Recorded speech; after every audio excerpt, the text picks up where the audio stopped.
where we are. What time was the drum solo in? Was it 7? No. 3 bars at 4, 1 bar at 3 at the end. Wow, okay. So, yeah, the last alternated. phrase, you could count it as a 7. Yeah.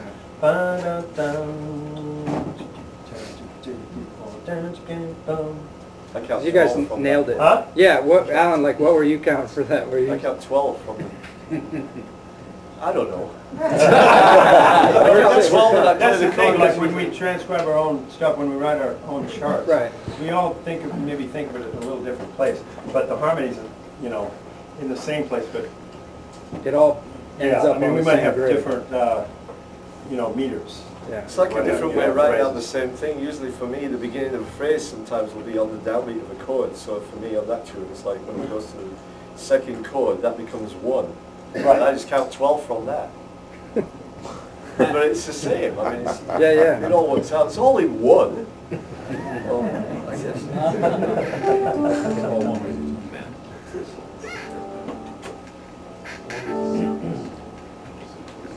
Sorry about that.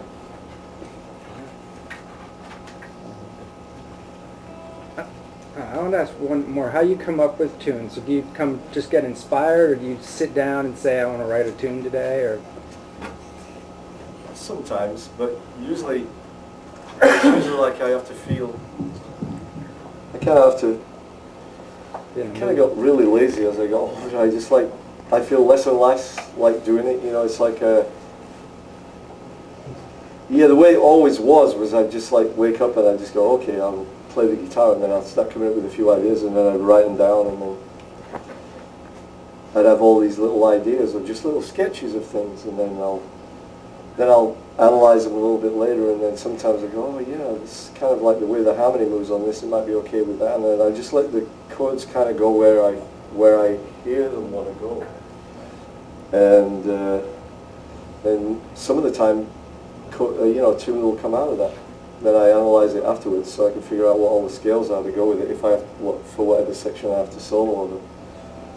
But it's like a kind of a mood thing, and I ended up playing a lot of stuff on the different people's projects, and it takes up a lot of my time, and some of it I'm not really want to do, and then it eats away from the kind of composition thing, because I really need to get back to that. I haven't really written anything in 5 years, really. I got a ton of ideas, but I haven't consolidated any of them. I need to get back to the grindstone or something. Yeah. Have you finished doing guitars, maybe speaking of that, for the Planet X, Derek Sherinian? No.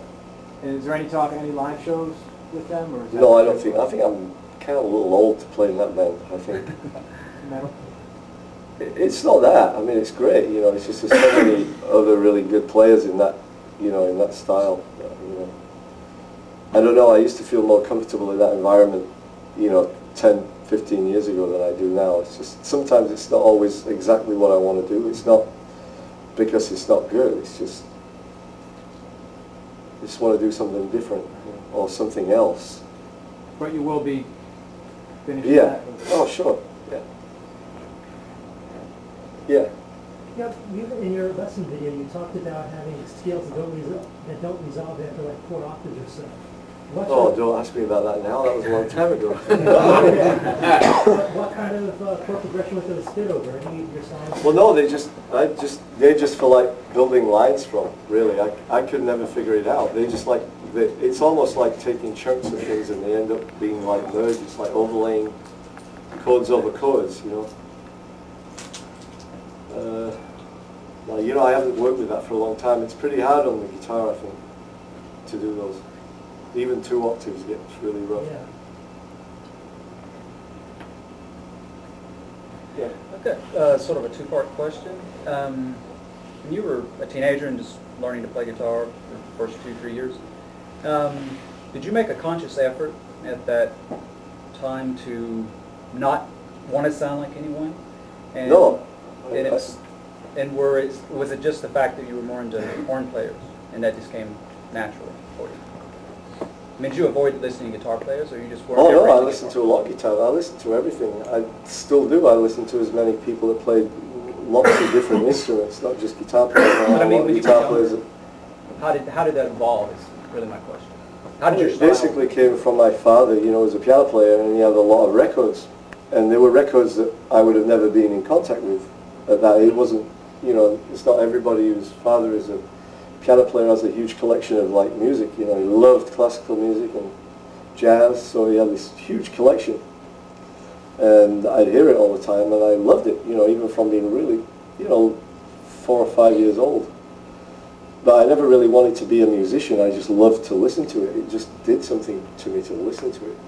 And then he tried to teach me to play the piano, but I didn't get it. I couldn't, you know, and I told him I wanted a saxophone, and saxophones were pretty expensive back then, you know, and they didn't have enough money to get one. My uncle played guitar, so he bought a guitar from him, and he gave it to me, and I looked at it and went like, oh cool, I could stand in front of the mirror and try to be like Elvis or something. So it was a long time after I got the guitar that I started to like figure out a few chords, and he bought books for me and stuff, and he helped me with the chords and the harmony and everything, and he started to show me chords, but he wasn't a guitar player, so he didn't really know what was the normal thing for like guitar chords, so he took it from the piano. So he probably started me off going in a little bit different direction than I might have if I'd have gone to a guitar teacher, for example. But I don't know if I answered your question. Well, I was just curious because most of your influences were horn players, so I was wondering, did your style come out of just your love for the sound of the saxophone, say, or...? Maybe. Maybe unconsciously it did, because Yeah. I loved Or did other you guitar players consciously? too, but I just liked the sound of the horn, so I always wanted to make the guitar sound more like that, and the only way I could do that was, you know, with a kind of advent of like electric guitar, you know, with a more, even from like the days with Charlie Christian, he had a wonderful sound, and his guitar sounded a lot, especially on live recordings, a little bit like a tenor saxophone. And Charlie Christian was the first guy, you know, for me. That guy was insane. I mean, what a tragedy there. Huh? 21 years old and played all that stuff now. Unbelievable. Could you remember, like, when is that if there is that point in your life when like you knew that you were going to play the guitar, but using like fourth and fifth in the same string and playing like that seems like very unusual, and especially at the time that you were playing, that everybody was playing with 2 and 3 fingers, you know, like, and could you like remember saying like, wow, what if I play this? To me, it was, you know, in my life, it was tremendous when I, you know, listened to a vinyl record in South America more than 20 years ago, and realized that you were doing it like that. And I was like, oh wow, that's the way he does it. So I was thinking maybe you came to a conclusion like that was maybe transcendental. When you say like, what if I play like this? And I don't know if you could tell me that you had. Well, actually, I did, and that came like right in the very beginning because of my dad. Because I would go to see guitar players in like bands. He would take me to see like the local bands and everything. All the guitar players were like light years ahead of me, you know. But I noticed they were all like playing with 2 fingers, and I just looked at it, and just looking at it logically, I go, I wonder what would happen if you used the other 2 fingers that kind of hiding behind the guitar right now. And then I started to practice using all 4 fingers. I go, well, why not? And then I started to practice just using these 3 fingers and not this finger. So, but I did that so early that I never thought about it again. It just didn't seem any easier to do anything with these 2 or these 2. It just didn't seem any different. So, but that was really early. This guy has a question. Yeah. I noticed you use 2 volume pedals. With one for like chords and one when you're doing solos. Yeah. Yeah, this one's just on the, because basically I have 2 setups. It's like the clean sound goes through this little limiter that I've got into this chorus box, and it drives these 2 twins. I just turn it up and down, and this one comes from the Yamaha preamp into this like delayed box. And that drives the Marshalls. So it's pretty, I mean, it looks really weird, but it's sort of okay, I think. Yeah. The flexibility for like your wide reaches come like naturally or was it something that you worked on over the years?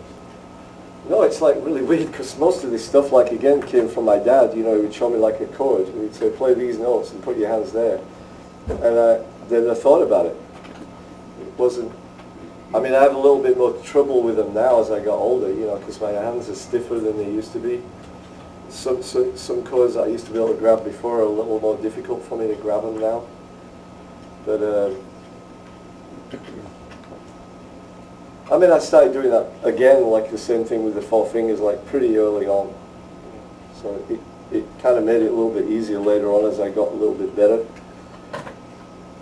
Made it easier to integrate like all these other chords using like kind of close voicings as opposed to like really close, you know, spread voices like most guitar chords. Yeah. Oh. Hi. Hi. Allan, just wanted to let you know, so that it's not a question. I wanted to let you know that over the years, you've had a pervasive impact on a lot of different musicians. I'm mainly in the gospel and R&B field, and we listen to your music, and your music inspires people like all across the board. And I just came in a little while ago, and this is the first time that I've had the opportunity to hear you play live, and I just wanted to say kudos to you and the band. I mean, it's like some of the most beautiful music, man, that I've ever heard. Thank you very much. Thank you.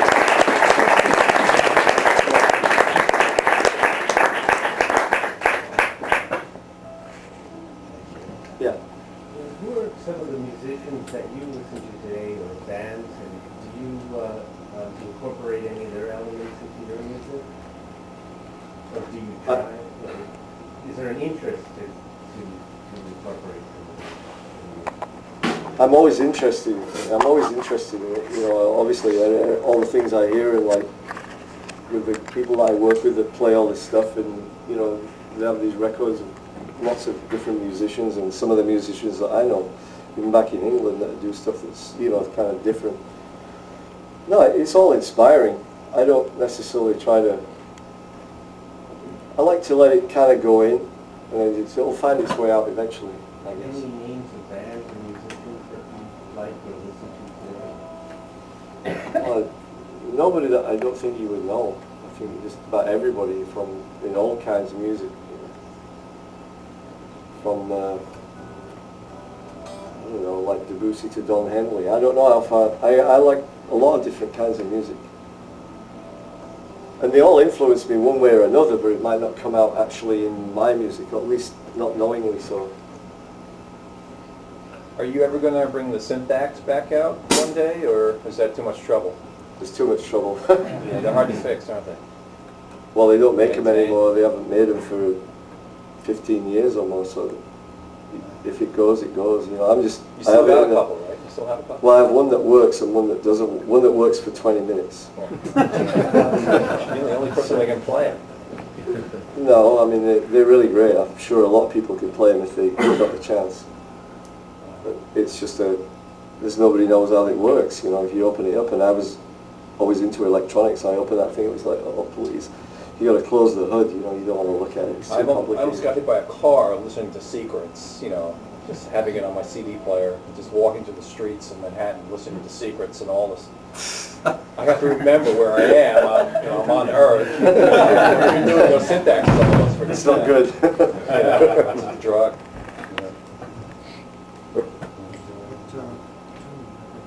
I don't know. Do water? Yeah. We're going to do a tune that features Ernest and Joel.